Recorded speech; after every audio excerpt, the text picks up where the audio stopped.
Ketika diperhatikan itu kok kayak ada orang. Jadi orang ini duduk sendirian sambil termenung di tengah sawah. Dia ini nggak pakai baju. Jadi ya telanjang dada seperti itu. Pakaiannya itu serba putih, kayak kain yang diselempangkan begitu saja. Dan menurut Pak Sarul, orang-orang semacam ini itu dulunya adalah profesinya sebagai seorang empu.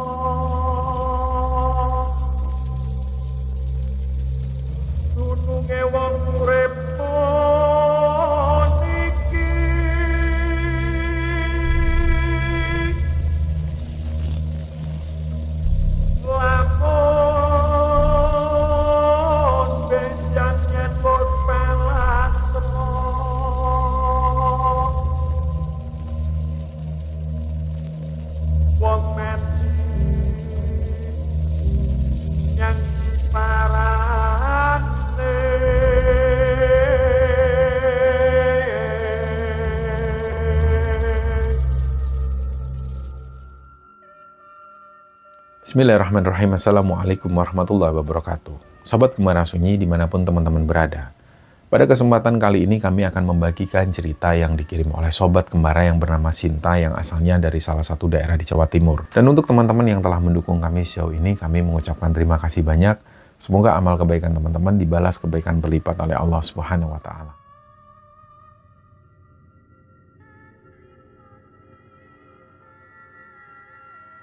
Cerita di episode kali ini kami akan membagikan sebuah cerita kiriman. Jadi cerita ini dibagikan oleh Sobat Kembara yang bernama Sinta Ayu, panggilannya Sinta. Sinta ini ingin menceritakan cerita tentang bapak dan ibunya. Jadi bapaknya ini namanya Pak Sahrul. Kita cerita dulu di masa-masa kecil ketika Sinta waktu itu masih tinggal di daerah Sukabumi. Jadi ceritanya gini, bapaknya Sinta ini menikah dengan orang Sukabumi yang aslinya bapaknya ini aslinya dari Mojokerto. Terus kemudian menikah dengan orang Sukabumi dan Sinta lahir di sana, adiknya Sinta juga lahir di sana. Dalam perjalanan rumah tangganya waktu itu Sinta nggak tahu, kira-kira kelas 2 SD tiba-tiba ibunya ini jarang sekali pulang ke rumah. Ternyata belakangan ketika Sinta ini dewasa barulah dia tahu ternyata waktu itu ibunya ini ternyata berselingkuh dengan seorang laki-laki. Nah akhirnya ketika Sinta kelas 2 SD itu orang tuanya berpisah, Sinta ikut bapaknya sedangkan adik laki-lakinya ikut bersama ibunya dan masih di Sukabumi. Singkatnya seperti itu, dan ketika itu Sinta ini bersama bapaknya pulang kampung menuju kampung halaman bapaknya di Mojokerto. Nah jadi Pak Sahrul ini lahir dan besar itu di area Mojokerto sana, dekat sekali dengan pemandian atau Petritaan Jolotundo. Mungkin ada teman-teman yang tahu, di situ terdapat banyak sekali situs-situs bersejarah yang jauh sekali dari era Mojopahit, maksudnya lebih tua dari situs Mojopahit. Ketika kecil, Pak Sahrul ini juga sering banget naik ke Gunung Penanggungan lewat jalur Jolotundo sana bersama teman-temannya. Dan beliau ini punya kakeknya itu dipercaya sebagai orang yang ngerti, orang yang pintar di area sekitar sana. Jadi dulu kakeknya Pak Sahrul ini sering banget mengobati orang. Ada orang yang kena sakit yang aneh-aneh itu datang ke kakeknya Pak Sahrul, dan beliau, kakek Pak Sahrul ini bisa mengobati penyakit-penyakit aneh tersebut. Sampai pada akhirnya ketika kakeknya Pak Sahrul ini meninggal dunia, nggak ada lagi penerusnya. Ketika bapaknya Pak Sahrul itu mencoba untuk mendalami ilmu tersebut, ternyata bapaknya gagal. Nah, orang-orang berkesimpulan, terutama orang-orang yang ada di sekitar sana, di lingkungan Pak Sahrul tinggal itu, Pak D-nya Pak Sahrul, Pak Le-nya Pak Sahrul, semua bilang bahwa yang bisa melanjutkan ini kayaknya si Sahrul. Tapi kenyataannya ketika Pak Sahrul ini dewasa, beliau itu langsung merantau ke Jakarta, kemudian merantau ke kota lain, sampai pada akhirnya beliau menetap di Sukabumi ketika beliau menikah dengan ibunya Sinta itu. Jadi dari situ beliau sendiri juga nggak terlalu tertarik dengan dunia-dunia semacam itu. Nah, sekembalinya Pak Sahrul kembali ke desa itu ketika Sinta masih kelas 2 SD itu, disinilah ada beberapa pengalaman-pengalaman mistis yang dirasakan oleh Pak Sahrul. Ceritanya waktu itu, pada suatu malam, kira-kira sudah sekitar hampir 1 bulanan Pak Sahrul kembali ke kampung halamannya itu, dia tinggal di rumahnya. Jadi di seberang rumah Pak Sahrul itu ada semacam persawahan dan ada beberapa kebun-kebun kecil. Juga di situ terdapat hutan-hutan kecil. Malam itu hujan ini turun dengan derasnya. Biasanya Pak Sahrul selalu menikmati momen-momen ini. Ketika hujan deras, beliau akan selalu duduk di depan rumah sambil menikmati suasana hujan. Nah, malam itu kebetulan hujan deras banget. Beliau akhirnya ke belakang, beliau bikinlah kopi jahe. Menurut Sinta, bapaknya itu senang banget dengan kopi jahe yang kopinya itu selalu manis. Beliau bikin kopi jahe dan kopinya dibuat manis, dibawalah ke depan rumah, terus beliau sambil menikmati hujan malam itu. Di tengah-tengah hujan, beliau ini ngeliat di seberang sawah itu ada sosok laki-laki yang duduk di tengah sawah di hujan-hujan seperti itu. Hujan yang deras banget, bahkan ada petir yang terus menyambar-nyambar. Pak Sahrul jadi heran. Awalnya dia nggak ngeh. Tapi lama-lama ketika diperhatikan itu kok kayak ada orang. Jadi orang ini duduk sendirian sambil termenung di tengah sawah. Dia ini nggak pakai baju. Jadi ya telanjang dada seperti itu. Dia merenung sendiri di tengah sawah. Dengan kondisi yang hujan deras seperti itu dan petir yang menyambar-nyambar. Jadi disinilah Pak Sahrul merasa ini kok nggak masuk akal. Beliau akhirnya masuk ke dalam, dipanggillah adiknya Pak Sahrul, yang tidak lain adalah Pak Leknya Sinta. Dek, itu orang siapa ya? Tetangga kita siapa ya yang duduk di tengah sawah itu? Hujan-hujan gini kok nggak pakai baju duduk di tengah. Sopo sih mas? Coba kamu lihat. Terus akhirnya mereka menuju ke depan bersama-sama ngeliat.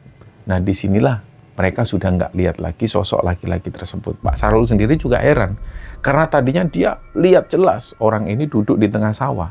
Anehnya ketika dipanggilkan adiknya, kok orang ini sudah nggak ada lagi. Nah hal ini diabaikanlah oleh Pak Sahrul. Beberapa hari kemudian beliau mengalami peristiwa yang aneh lagi. Jadi ketika kembali ke kampung halamannya itu, Pak Sahrul ini ya mengerjakan apa yang bisa dikerjakan di sana. Seperti misalnya beliau menuju ke ladang, terus nyari pakan ternak untuk ternak-ternak yang ada di rumahnya. Seperti itulah aktivitas beliau dan kadang-kadang beliau ini juga berjualan beberapa barang lah. Ya bisa dikatakan makelar kecil-kecilan, menjualkan tanah untuk orang dan lain sebagainya. Nah siang itu ceritanya Pak Sahrul ini posisinya ada di ladang. Terus beliau mau kembali ke rumah untuk makan siang. Tiba-tiba dia dengar ada yang manggil namanya, Rul, Sahrul. Terus beliau noleh ke belakang. Ini kondisinya sepi. Jadi cuma ada suara serangga-serangga. Krik, krik, krik. Pak Sahrul noleh ke belakang, nggak ada siapa-siapa. Dia pun jalan. Dia berpikir, mungkin salah dengar. Pas dia jalan menuju ke motornya yang diparkir di pinggir sungai itu, ada yang manggil lagi. Rul. Terus disinilah Pak Sahrul itu baru notice kalau ini yang manggil kayaknya benar-benar orang. Akhirnya di situ diletakkanlah cangkulnya, terus beliau jalan menuju ke sumber suara tersebut. Semakin beliau masuk, semakin melewati rerimbunan bambu di situ. Ini suaranya semakin kencang manggil Pak Sahrul. Rul, merinio le, merinio. Kesini le, kesini. Pak Sahrul pun jalan, terus ketika melewati rerimbunan bambu itu, bertemulah beliau ini dengan sosok laki-laki. Jadi di situ yang dijelaskan oleh Pak Sahrul, si laki-laki ini beliau itu agak tua, kumisnya ini putih, rambutnya juga putih. Pakaiannya itu serba putih, kayak kain yang diselempangkan begitu saja. Dan menurut Pak Sahrul, orang-orang semacam ini, itu dulunya adalah profesinya sebagai seorang empu. Atau seorang pembuat pusaka seperti keris, tombak di zaman-zaman dulu. Nah, Pak Sahrul nggak tahu kenapa tiba-tiba beliau itu meyakini hal itu loh. Ini kok ada sosok empu yang tiba-tiba datang ke sini, yang sudah lama sekali beliau ini sering mendapat cerita dari kakek-kakeknya, dari bapaknya, bahwasanya di sini ini tempatnya para empu. Akhirnya ketika ngelihat sosok ini, Pak Sahrul juga heran. Ada perasaan merinding juga. Kok aneh banget, baru kali ini dia ada di ladang kok ngelihat orang seperti ini. Dikiranya mungkin di dekat sini mungkin ada bengkel pembuat pusaka atau apa yang lebih modern lah. Terus memang penampilan beliau seperti ini. Itu yang dipikiran Pak Sahrul. Jadi beliau mendekat, "Nggih Pak, kok jenengan ngertos kulo? Kok Bapak ini tahu nama saya?" Terus si bapak-bapak ini berdiri terus sambil bersedekap. Dia manggil, "Sini kamu." kamu itu kemana aja? Tapi dia ngomong dengan bahasa Jawa. Yang kita langsung terjemahkan artinya kira-kira beliau ngomong, kamu ini dari mana aja? Ini tuh rumahmu, Le. Ini rumah kamu, kamu harusnya kembali ke sini. Kamu itu teruskan jejak kakekmu. Kakekmu itu sering bantu orang. Banyak orang-orang di sini yang butuh bantuan. Kamu teruskan, lanjutkan kakekmu. Lah Pak Sarul sendiri nggak paham maksudnya apa, ngelanjutkan apa. Yang ada dalam pikiran Pak Sarul ya, beliau ini melanjutkan tugas dari bapak dan juga kakeknya. Beliau ngurus ladang, ngurus sawah, ngurus ternak. Itu yang ada di pikiran Pak Sarul. Padahal menurut orang ini nggak seperti itu. Menurut si orang misterius ini, Pak Sarul itu disuruh melanjutkan apa yang sudah dilakukan oleh kakeknya dulu. Seperti bantu orang dengan penyakit-penyakit yang aneh, atau membereskan masalah-masalah yang terkesan mistis, seperti itu. Tapi di situ Pak Sarul belum nyambung. Nah, pertemuan ini terjadi sampai di situ. Kemudian si bapak-bapak yang pakai jubah putih ini bilang ke Sarul, sudah kamu pulang. Nanti kalau kamu butuh apa-apa lagi, kamu batin. Kamu batin aku pasti datang. Akhirnya si sosok laki-laki ini jalan menuju ke satu titik yang Pak Sarul baru menyadari ketika beliau ini kembali ke sepeda motornya. Beliau sadar, loh, si bapak tadi ini jalan kemana? Di sana itu kan nggak ada perkampungan. Nggak ada perkampungan, tapi kok bapak-bapak ini kok jalan menuju ke sana? Akhirnya diabaikanlah hal itu. Terus ketika sampai di rumah, Pak Sarul cerita ke adik-adiknya, ke Pak Lek dan juga ke buliknya Sinta. Di situ Pak Sarul cerita, aku tadi itu loh, waktu di ladang pas mau pulang, kok ketemu kakek-kakek, dia ini kumisnya putih, pakai jubah putih, ya dijelaskan seperti itu. Terus beliau ngomong seperti ini. Nah, Pak Lek dan juga buliknya Sinta ini bilang ke bapaknya Sinta itu, mereka ini bilang, Mas, itu berarti Mas ini suruh ngelanjutin Mbah. Memang setelah Mbah meninggal itu ya ndak ada yang melanjutkan Bapak, ya ndak bisa. Kata orang-orang sini ya juga percaya kalau Mas Sarul ini wetonnya itu sama kayak Mbah. Ini loh Mas, banyak orang-orang yang datang ke sini itu minta tolong. Ada orang yang usahanya ditutup, ada orang yang pernah kena santet datang ke sini ya. Minta tolong ke siapa, kita ini ndak bisa yang seperti itu. Mbah kan sudah meninggal, jadi kami sampaikan ke orang-orang itu, Mbah sudah meninggal. Sudah nggak ada yang bisa dimintain tolong. Akhirnya di situ Pak Sarul ini tetap mikir, enggak, aku nggak tertarik yang seperti itu. Udah aku jadi orang yang kayak gini aja, ngurus sawah, ngurus ladang, ngurus ternak, udah gitu aja. Nah, sampai dari situ belum ada titik temu. Jadi Pak Sarul masih beraktivitas seperti biasa, setiap hari beliau ke ladang.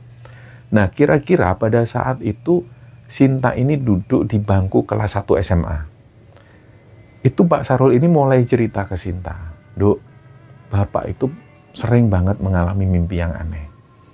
Jadi ceritanya, Pak Sarul ini selalu mimpi di malam-malam tertentu. Beliau selalu didatengin oleh sosok yang pakai jubah putih itu. Dan setiap kali ketemu dengan sosok kakek-kakek ini, si kakek ini selalu bilang, kowe lanjut no mbahmu le, akeh sing kudu mbok tulungi. Banyak yang harus kamu tolong, kamu harus membantu mereka. Itu yang selalu dialami dan Pak Sarul selalu cerita ke Sinta ini. Nah, sekedar info bahwa ketika Sinta kelas 1 SMP, Pak Sarul ini menikah dengan janda yang rumahnya nggak jauh dari sana. Janda ini sudah mempunyai 2 orang anak.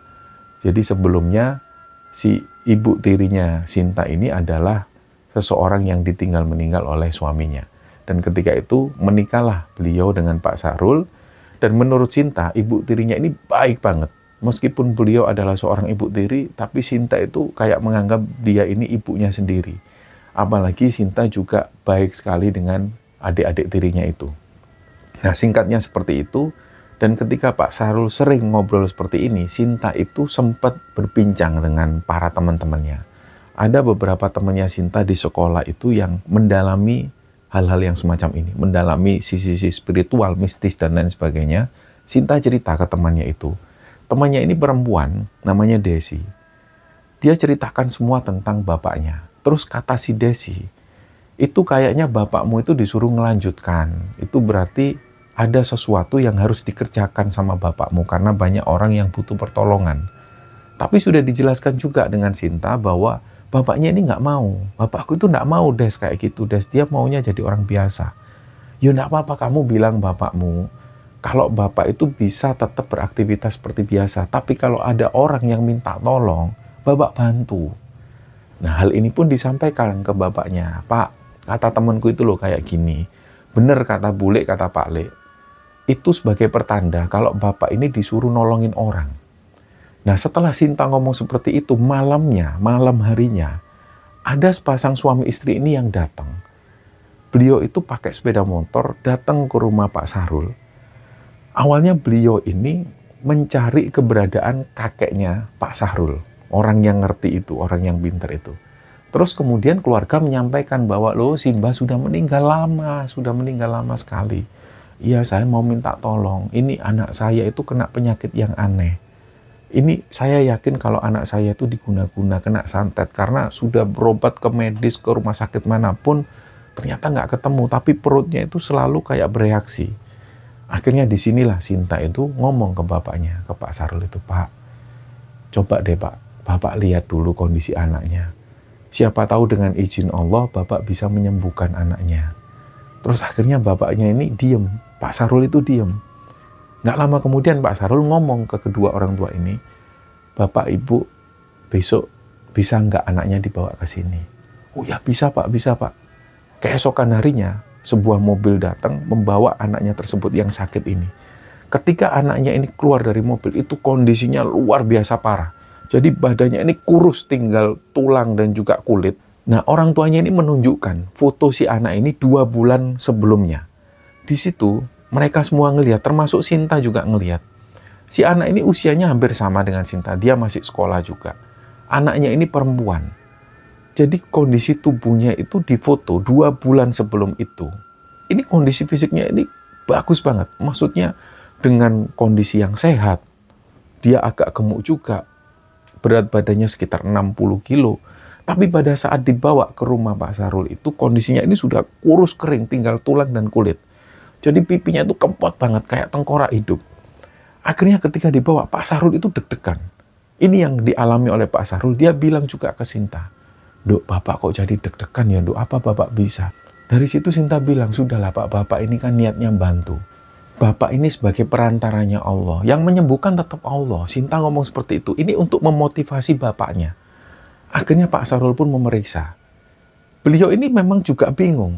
Apa yang harus dilakukan? Karena beliau merasa nggak punya kemampuan apapun. Jadi yang dilakukan Pak Sahrul waktu itu, belakangan yang diceritakan ke Sinta, beliau itu membaca A'udzubillahi minasyaitonirrajim, Bismillahirrahmanirrahim, dipeganglah kakinya. Tapi atas izin Allah, si anak yang sakit ini bereaksi. Dia langsung nangis, teriak-teriak, ampun, ampun. Dan suaranya itu berubah. Suaranya ini bukan suara cewek, tapi suaranya itu kayak suara kakek-kakek. Nah, dari situlah kemudian yang ada di sana, termasuk Sinta, orang tua dari si anak ini, Pak Le dan buliknya Sinta, di situ semua tegang. Karena baru ini mereka ngelihat, aneh banget. Terus ketika Pak Sahrul memegang seperti itu, kayak beliau itu kayak ada yang memperjalankan. Jadi kayak ada sebuah bisikan-bisikan. Wes sedang wacono Al-Fatihah. Sudah sana bacakan Al-Fatihah. Terus setelah dibacakan Al-Fatihah, ada bisikan lagi. Wes wacono Al-Fatihah maneh. Sudah bacakan Al-Fatihah lagi. Dibacakan lagi Al-Fatihah. Bismillah. Jadi sampai terhitung ada 7 kali Pak Sahrul ini membacakan Al-Fatihah. Terus kemudian sosok ini bilang, ampun Mbah, ampun Mbah, ampun Mbah. Terus Pak Sahrul bilang, kamu ini siapa? Kenapa kok kamu itu ganggu anak ini? Ternyata usut punya usut, dia pun ngaku. Bapak dari si anak ini itu punya usaha, rekanan bisnisnya itu kayak nggak suka dengan bapaknya ini, terus kemudian menyerang bapaknya. Tapi yang kena ini anaknya, dan sampai parah seperti itu. Nah Pak Sahrul cuma bilang satu, kamu itu mbok takut sama yang bikin kamu. Sopo sing gawe kamu? Sing gawe kon iki lho sopo? Yang bikin kamu ini lho siapa? Tapi si sosok ini diam. Dia cuma geleng-geleng kepala. Hei, akhirnya Pak Sahrul itu marah mentak. Yang bikin kamu itu ya Gusti Allah. Kamu itu macem-macem, kamu itu ganggu sesama makhluk yang sama-sama diciptakan sama Allah. Wes, kamu sekarang jangan ganggu lagi. Aku nggak akan nyakitin kamu, tapi kamu jangan ganggu lagi. Nggih, Mbah, ampun, Mbah. Suaranya masih kayak kakek-kakek. Akhirnya setelah itu, Si anak perempuan ini pun lemas. Terus Pak Sahrul itu bilang, "Bu, ini langsung dibawa ke rumah sakit aja, opnam, kasihan badannya kayak gini. Mungkin di rumah sakit nanti bisa diperbaiki soal gizi dan juga kesehatannya." Nggih, Pak. Dan gak lama setelah itu, keesokan harinya kayaknya si anak ini sudah dirawat di rumah sakit. Kira-kira 14 hari kemudian atau sekitar 2 mingguan lebih, ada orang yang datang. Jadi ada mobil pickup yang datang. Di situ ada sepeda motor baru. Nah, sepeda motor baru ini dihadiahkan untuk Pak Sahrul. Katanya anaknya yang dulu pernah berobat ke sana ini sudah sembuh dan kondisinya itu berangsur membaik. Badannya sudah mulai agak gemuk lagi. Disitulah orang tuanya ini ngasih sepeda motor baru ke Pak Sahrul. Pak Sahrul awalnya juga nggak bisa ngomong. Tapi Pak Alik dan Bu Liknya bilang, "Wis nggak apa-apa lah Mas. Ini ya juga namanya hadiah. Mungkin orangnya saking senengnya, terus akhirnya ngasih hadiah ke sampean seperti ini." Diterimalah sepeda motor tersebut dan sampai hari ini sepeda motor itu masih ada, kata Sinta. Nah, beberapa waktu kemudian, mungkin nama Pak Sahrul ini mulai menyebar. Banyak orang yang datang ke rumah Pak Sahrul untuk minta tolong. Tapi nggak semua diterima oleh Pak Sahrul. Karena beliau masih meyakini kalau beliau ini bukan siapa-siapa. Beliau nggak bisa menyembuhkan orang. Dan itu hanya kebetulan, kata beliau. Jadi banyak orang yang datang.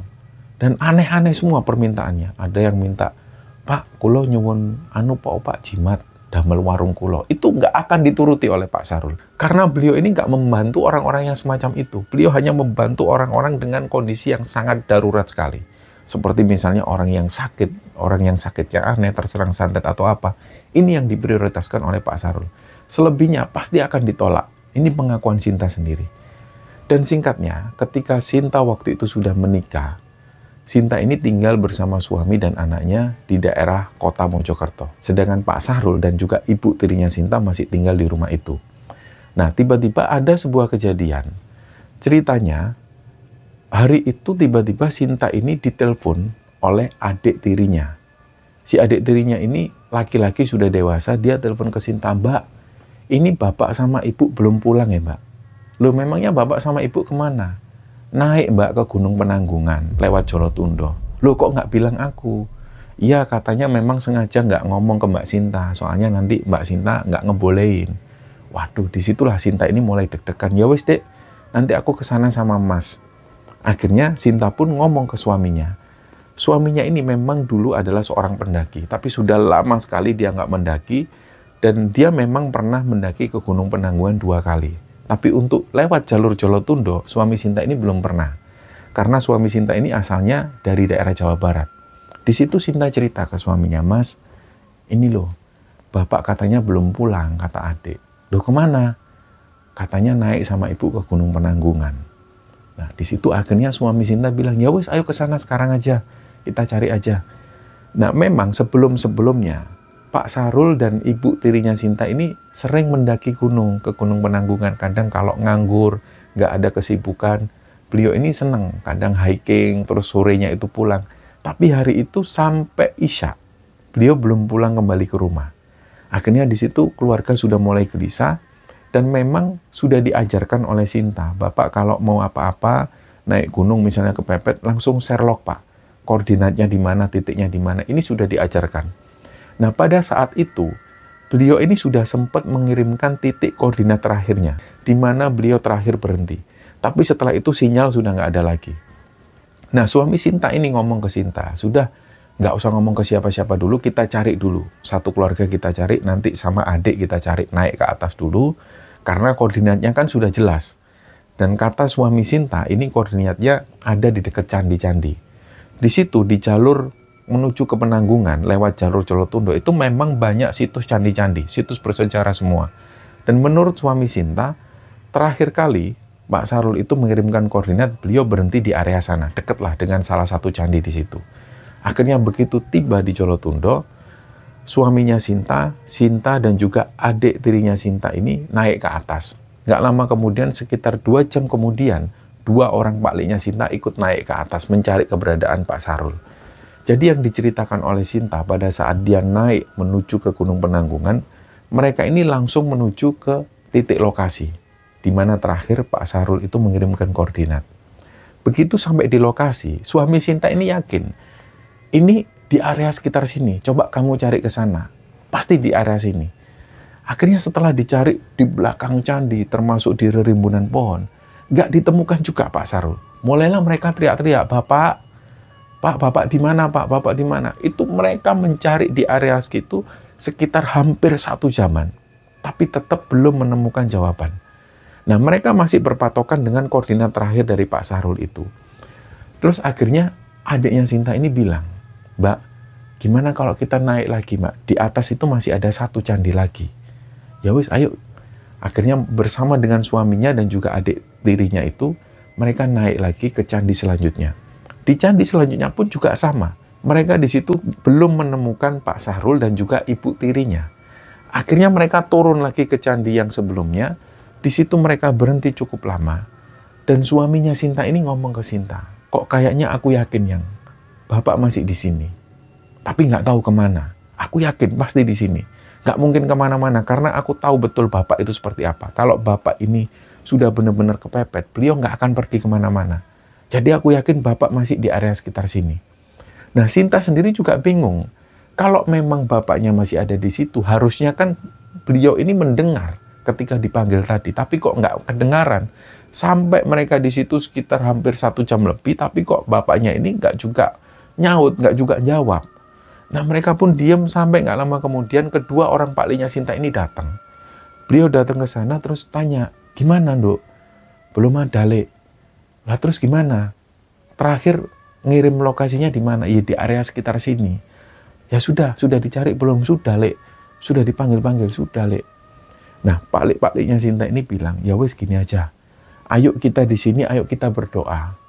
Kita berdoa semua sudah baca yang kalian bisa. Kita berdoa, kita berharap supaya kita kebuka. Tabirnya ini dibuka. Karena di situ menurut Pak Linya Sinta, beliau percaya ada sebuah tabir yang tertutup di situ. Sebuah tabir gaib. Jadi mereka yakin kalau Pak Sarul ada di situ, cuma Pak Sarul ini tertutupi tabir. Akhirnya di situ mereka semua duduk bersila, mereka baca doa sebisa mereka. Dan setelah pembacaan doa sekitar hampir setengah jam itu, tiba-tiba Pak Sarul itu ada di situ. Terus Pak Sarul juga kayak orang kaget, loh, kalian kok di sini? Disitulah akhirnya mereka buka mata, loh, Bapak kok di sini? Dari tadi kami itu manggil. Loh, kami dari tadi itu di sini. Ini menurut keterangan dari Pak Sarul dan juga ibu tirinya Sinta. Akhirnya mereka pun senang, mereka turun. Mereka kembali ke rumah. Dan barulah di sini Pak Sarul cerita. Jadi, sebelum naik ke puncak Penanggungan itu, beliau ini cuma bawa bekal 2 nasi bungkus bersama istrinya itu. Karena biasanya hampir sekitar 2 mingguan ya memang beliau naik ke sana, ngelewati jalur Jolotundo. Biasanya sore hari sudah pulang. Tapi hari itu hujan turun dengan derasnya. Nah, waktu itu Pak Sarul tahu betul, ketika hujan deras, mereka nggak akan bisa melanjutkan perjalanan. Karena di situ jalurnya curam banget. Jadi ketika hujan ini turun dengan derasnya, nasi yang dibawa oleh Pak Sarul dan istrinya ini belum dimakan oleh mereka. Dan nasinya sudah kena air, sudah basah dan nggak bisa dimakan lagi. Jadi beliau ini cuma berteduh di bawah rerimbunan pohon. Sampai nunggu hujan ini benar-benar reda. Dan pada akhirnya hujan ini reda, itu sekitar jam 1 siang. Beliau akhirnya melanjutkan perjalanan lagi untuk turun. Jadi beliau nggak lagi melanjutkan naik ke atas. Dan ketika turun inilah, hujan itu turun lagi dengan derasnya. Sampai pada akhirnya Pak Sarul itu kembali ke atas untuk nyari tempat yang agak bisa untuk berteduh. Sampailah beliau di sebuah candi.